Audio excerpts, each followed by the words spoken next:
ಅತಿ ಆದರೆ ಅಮೃತನೂ ವಿಷ ಅಂತ ನಾನು ಕೇಳಿದ್ದೆ, ಬಟ್ ಇದು ನನ್ನ ಲೈಫಲ್ಲಿ ಪ್ರೂವ್ ಆಗೋಯ್ತು. ಯಾಕಂತೀರಾ, 15K ಸ್ಟೆಪ್ಸ್ ಚಾಲೆಂಜ್ನ ನಾನು ಇವತ್ತಿಗೆ ನಿಲ್ಲಿಸ್ತಾ ಇದ್ದೀನಿ. ಯಾಕೆ ನಿಲ್ಲಿಸ್ತಾ ಇದ್ದೀನಿ ಅಂತ ನಿಮ್ಗೆ ಕ್ಯೂರಿಯಾಸಿಟಿ ಬಂತಂದರೆ, ನಾನು ಇವತ್ತು ಡಯಟಿಷಿಯನ್ ಹತ್ರ ಒಂದು ಕನೆಕ್ಟ್ ಇತ್ತು. ಎವ್ರಿ ವೀಕ್ ನಾನು ಕನೆಕ್ಟ್ ಮಾಡ್ತೀನಿ ಅವ್ರನ್ನ. ಸೊ ಅವ್ರು ಏನು ಹೇಳ್ತಾ ಇದ್ರು ಅಂದರೆ, ನೀವು ಊಟ ತಿಂಡಿ ಪಾರ್ಟ್ ತುಂಬ ಚೆನ್ನಾಗಿ ಮಾಡ್ತಾ ಇದ್ದೀರಾ, ಬಟ್ ಎಕ್ಸಸೈಸ್ ಪಾರ್ಟಿಗೆ ಬಂದರೆ ಓವರ್ ಮಾಡ್ತಾ ಇದ್ದೀರಾ. ನೀವು ಏನಾದರೂ ಮಾಡಬೇಕಂದ್ರೆ ಒಂದು ಲಿಮಿಟ್ ಅಂತ ಇರುತ್ತೆ, ನೀವು ಸ್ವಲ್ಪ ಜಾಸ್ತಿ ಮಾಡ್ತಾ ಇದ್ದೀರಾ, ನಿಮ್ಮ ಬಾಡಿನ ಸ್ಟ್ರೆಸ್ಸಿಗೆ ತಳ್ತಾ ಇದ್ದೀರಾ. ಸೊ ನೀವು ಸ್ವಲ್ಪ ವಾಕ್ ಆಗಲಿ ಎಕ್ಸಸೈಸ್ ಆಗಲಿ ಸ್ವಲ್ಪ ಕಮ್ಮಿ ಮಾಡಿ. ಬಿಕಾಸ್ 80% ನ್ಯೂಟ್ರಿಷನ್ನಿಂದ ಪ್ಲೇ ಆಗುತ್ತೆ, 20% ಎಕ್ಸಸೈಸಸ್ಸಿಂದ ಆಗುತ್ತೆ. ಬಟ್ ನೀವು ಎಕ್ಸಸೈಸಸಲ್ಲಿ ಎಲ್ಲ ಮಾಡಿ ಕ್ಯಾಲರಿ ಕಮ್ಮಿ ಮಾಡಿಬಿಟ್ರೆ ನಿಮ್ಗೆ ಇನ್ನೂ ಜಾಸ್ತಿ ಕ್ಯಾಲರಿ ತಿನ್ಬೇಕು ಅನಿಸುತ್ತೆ. ಸೊ ನಿಮ್ಮ ಬಾಡಿಗೆ ಅದು ಅಡ್ಜಸ್ಟ್ ಆಗಲ್ಲ.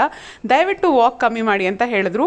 ಅದಾದಮೇಲೆ ಇನ್ನೊಂದು ಕೋಇನ್ಸಿಡೆನ್ಸ್ ಏನಂದರೆ, ನನಗೆ ಇವತ್ತು ಕಮೆಂಟ್ ಕೂಡ ಮಾಡಿದರು ಒಬ್ಬರು, ವಾಕ್ ಜಾಸ್ತಿ ಮಾಡಬಾರ್ದು ಹೆಣ್ಮಕ್ಳು ಅಂತ. ಆಮೇಲೆ ಡಯಟಿಷಿಯನ್ ಕೂಡ ಸೇಮ್ ಹೇಳಿದ್ರು. ಬಿಕಾಸ್ ಅದು ನಮ್ಮ ಸ್ಟ್ರೆಸ್ ಹಾರ್ಮೋನ್ ಕಾರ್ಟಿಸಾಲ್ ಇಂಪ್ರೂವ್ ಮಾಡುತ್ತೆ, ಅದರಿಂದ ನಮ್ಮದು ವೆಯ್ಟ್ ಲಾಸ್ ಸ್ಟಕ್ ಆಗುತ್ತೆ. ಸೊ ದಯವಿಟ್ಟು ನೀವು ಕೂಡ ಕಮ್ಮಿ ವಾಕ್ ಮಾಡಿ. ಇನ್ಮೇಲೆ ನಾನು ಕೂಡ ನಾಳೆಯಿಂದ 2 ದಿನ ರೆಸ್ಟಲ್ಲಿ ಇರ್ತೀನಿ. ಬಾಡಿಗೆ ತುಂಬ ರೆಸ್ಟ್ ಬೇಕು, ತುಂಬ ಟಯರ್ಡ್ ಆಗಿದೆ ಬಾಡಿ. ಆ್ಯಂಡ್ ದಯವಿಟ್ಟು ನಿಮ್ಮ ಬಾಡಿ ಮಾತನ್ನ ನೀವು ಕೇಳಿ.